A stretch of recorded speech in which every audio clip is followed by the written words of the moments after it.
everyone, thanks for tuning in to another episode of What Dumpster Fire Has Nate Bought This Week.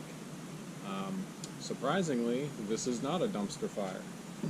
Unlike all of the past cars that I've bought recently, this one actually is in really nice shape.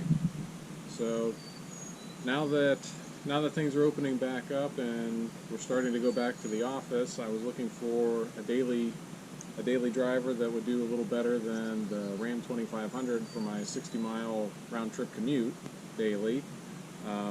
So I wanted a hatchback, something with a manual transmission, and something that was cheap.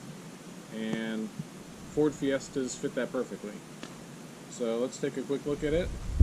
So if you've watched any of my other videos, you probably have seen that I usually buy things that are just a disaster and need a lot of work. But this car, surprisingly, as far as I've found, needs nothing. The way it's sitting right now is the way I purchased it, minus giving it a quick bath. So this is a 2016 Ford Fiesta. This is an SFE, so the super fuel efficient model. It has a 1-liter turbocharged 3-cylinder engine and a 5-speed manual transmission. So it is not fast at all, but as the name suggests, it is super fuel efficient and should do mid-40s. So that's a lot better than the 14 miles per gallon that I get on the 2500. So the story on this car, it was on Craigslist. I saw it. It said it had been posted for 2 days, and it was listed for $7,000. So I threw it into KBB real quick, and the book value came back as about $9-10, somewhere around there. So I emailed the seller. They didn't have any phone number on there. The next day he got back to me, and it turns out that this is actually a one-owner car. It was owned by a software engineer, and he had every record for everything that's ever been done to the car, even down to every gas receipt from the day he purchased it.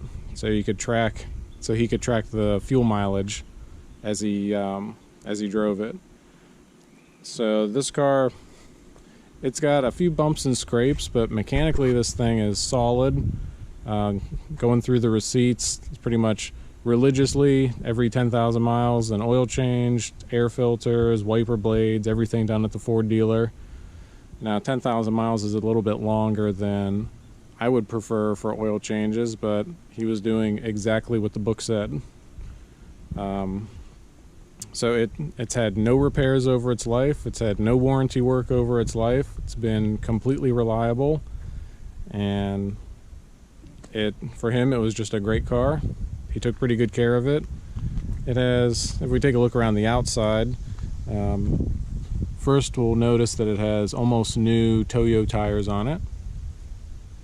And then, like, if we look at the bodywork, the nose it's a little chipped up. It's been touched up, which isn't a big deal.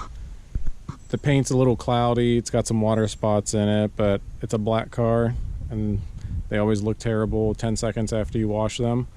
But I think I can clean this thing up and have it looking 90% with just a 1-stage polish and then some sealer and glaze. So we've got like a touched up scratch there, and he said he's had a couple parking lot incidents with it, so it's got a couple touched up scrapes down here and along there, and there was one in the front bumper. Must be on the other side.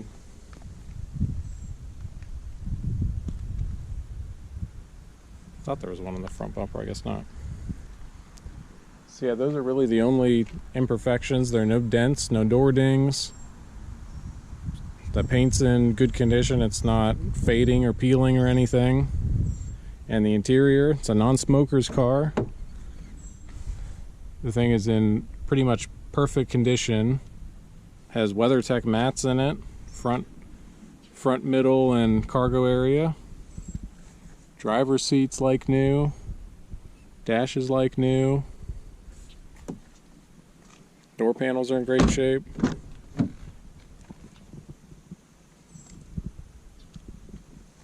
Everything works on it.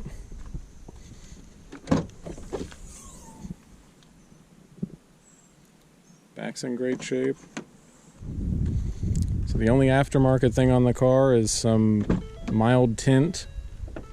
I'm not usually a fan of tint, but it's pretty light, so that doesn't bother me. Seat's in great shape. So this one, as far as I can tell, it has no options except for the sunroof, which is fine with me. It's got power window. It's an SE with the SFE package, so it has the normal SE stuff, so cruise control, power windows, locks, mirrors, that kind of stuff. So it's a great little car to run around town in. So let's take a look at the monster power plant that's under the hood.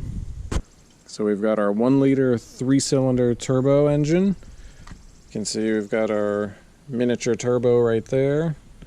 And everything's easily accessible, seeing how it's about the size of a suitcase.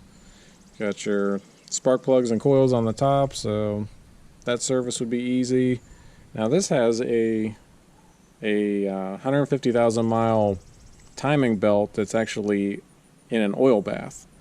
So that's pretty interesting. I won't have to worry about changing it, but something I haven't seen before. That's about it. There's nothing too exciting in here. You got plenty of room around it. Seems how, like I said, it's 3-cylinder, so normally the 4-cylinder is out here a little farther, so you got plenty of room down in there. But yeah, looks like an engine bay. So now let's start it up so we can hear it run. Now one thing I forgot to mention is that this only has 71,000 miles on it. So it's low miles, and like I've shown already, it's super clean.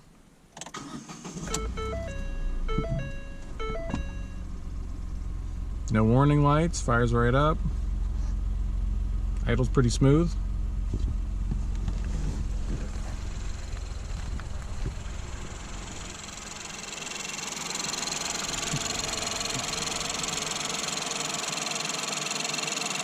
Nothing out of the ordinary.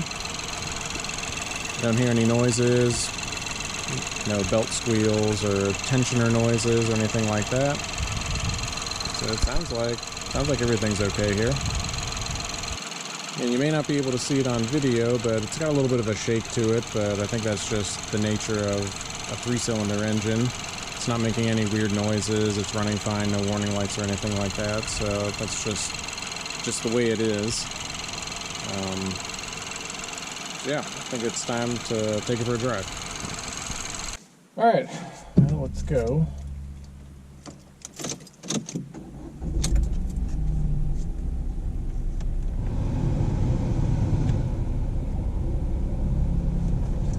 The AC going, it's like 100 degrees outside. So like I said at the beginning, got a 5-speed manual. The throws are a little bit long. I've had a few Fiestas previously. One was a regular sedan. It was a 2011. It had the garbage automatic transmission. Then last year I had a Fiesta ST with the 6-speed, and then we got this one with the 5-speed. So the throws are a little bit long. It's a little bit rubbery. The ST was a little bit shorter, but still, it's a really easy transmission to learn to drive. So if you're learning manual, this is a pretty easy car to drive. So from a comfort standpoint, I'm about 6'2". There's plenty of room in here. I prefer to sit up a little higher, so I've got the seat raised as much as it'll go, and I still have plenty of headroom. I'm not brushing the ceiling or anything, even with the sunroof. So it's a pretty comfortable car. The seats are pretty nice. The ST that I had the Recaro seats, and long distance driving, those would kind of hurt my back a little bit, but these ones are a little bit softer. They still have some bolstering, so they're not completely flat, but yeah, inside it's a pretty comfortable car. The only issue that I have is, and it's the same issue I've had on all the Fiestas, is that the armrest is really far back. So if you're shifting and you kind of want to rest your hand on the gear shift, your elbow is hitting the front of the armrest, and it's not very comfortable to actually rest your arm on the armrest. So I've got the seat a fair ways back since I'm taller, so I don't know how the armrest would be of any use to a short person that's sitting up pretty far. And it's kind of a similar complaint with the door panels. The armrest for a taller person is kind of useless because you just hit the B pillar. But you can put your arm. What I usually do, I usually just put my arm on the belt line, and then it's perfectly comfortable there. And it has a telescoping wheel, so at least it's back a little ways. But yeah, overall, it's a decent sized car. Larger people can fit in it just fine. So I guess we can take it down the road.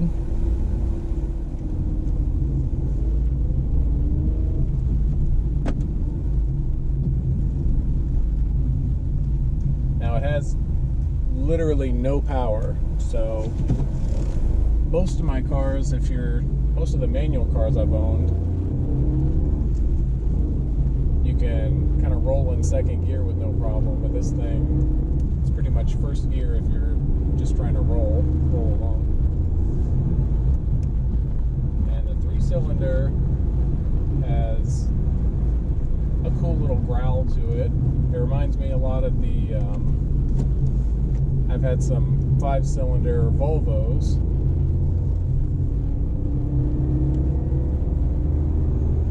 So it's just that odd number of cylinder growl.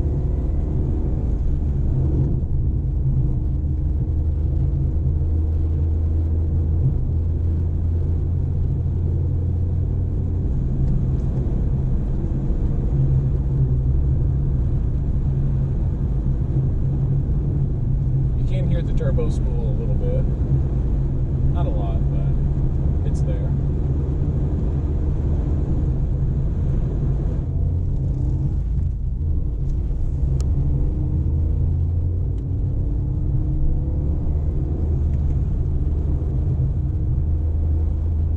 If you want to have any amount of spirited driving with it, though, you pretty much have to keep it over 3,000 RPM. Where it's happy. But the driving characteristics of the car, it's like every other Fiesta I've owned. It's light, it's lively, the steering's sharp, it's relatively quiet, there isn't a lot of road noise. They're just fun little cars. They're happy to just kind of be, I don't want to say beat on, but they don't mind being run a little hard every now and then.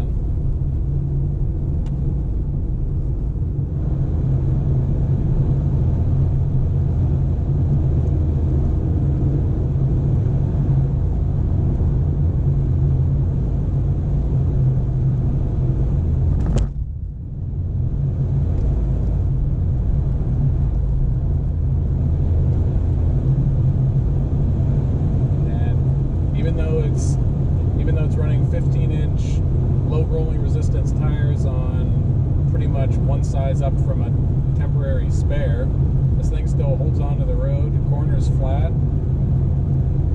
Like every other Fiesta I've had, they're just super fun, lightweight little cars. You can toss into a corner and it just comes out the other side, no problem.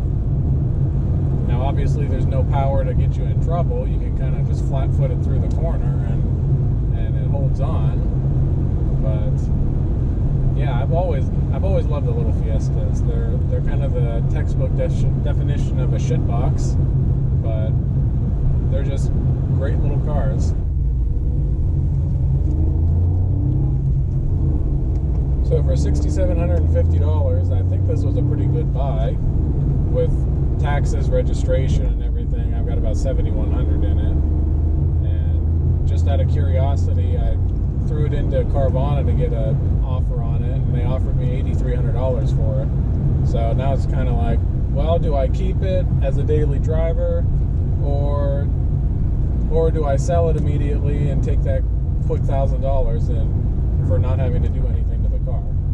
So that's kind of the toss-up at the moment. But I don't know. It's a fun car.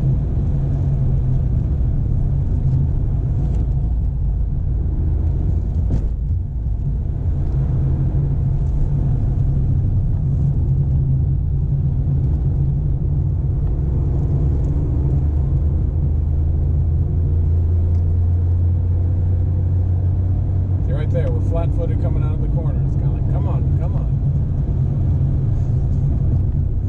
Oh, these are such fun cars. This would be a great first car for somebody that's learning how to drive stick shift. The clutch is easy to modulate. You can tell exactly when it's starting to engage. The shifter, even though the throws are a little bit long and it's a little bit notchy, it's still really easy to shift and drive. The only thing I'm having a little bit of trouble getting used to is the manual cars that I've owned in the past normally have a bit more power, so I'm usually short shifting at like 2,000 or 2,500 RPM, and you can't do that in this because it just falls on its face. So if you shift it between like 3,000 and 4,000 RPM, then it's fine. It doesn't have any issues keeping up then. And even when you're running this thing at 3,000, 4,000, 5,000 RPM, the NVH is actually really good on this 3-cylinder engine. There's not a lot of vibration. It doesn't sound like it's screaming or anything. I'm torn on what to do. For those of you who are very astute, you'll notice that this is not a Ford Fiesta, but the Ram 2500, and that's because the Fiesta is gone. I ended up deciding to sell it to, well, I had the offer from Carvana, but I decided to shop around some of the local dealers who are pretty aggressive at buying cars. As a baseline, I went to the Ford dealer first, and they offered me $6,200, so I laughed at them and left. And I went down the street to the Toyota dealer. So they've got a big yellow truck out front saying they'll pay $1,000 more than CarMax for any cars. So if you recall, I had an offer from Carvana for $8,300. So I went to the Toyota dealer and told them that I had an offer for $8,500 and to see if they would beat it, and they ended up beating it by $100. So I went next door to the Nissan dealer and told them the same thing, and they matched the Toyota offer. So I just said, all right, here you go, take it. Made a little bit of money on it. Kind of washes some of the other projects from this year, and since how I'm doing this as a hobby, I don't take my time into account. If I took my time into account, I would be losing a shitload of money on all of these cars. So as a hobby, pretty much just break even, and you get to drive a bunch of different cars without much out of pocket. So yeah, that was a quick beginning and end to the Fiesta under my ownership. A couple weeks. I did look up the listing on the Nissan dealer. So they gave me $8,600 for it, and they have it listed for $13,500 on their website, which is ridiculous money for that car. So it'll either be sitting on the lot for a while, somebody really stupid will buy it for that price, or they'll come back to reality and sell it for like $9,500, which is what it should be on a dealer lot. So we'll see how long it sticks around there. But got my eye out on some other projects and some other cars in general, so we'll see if I drag home anything else in the next couple weeks.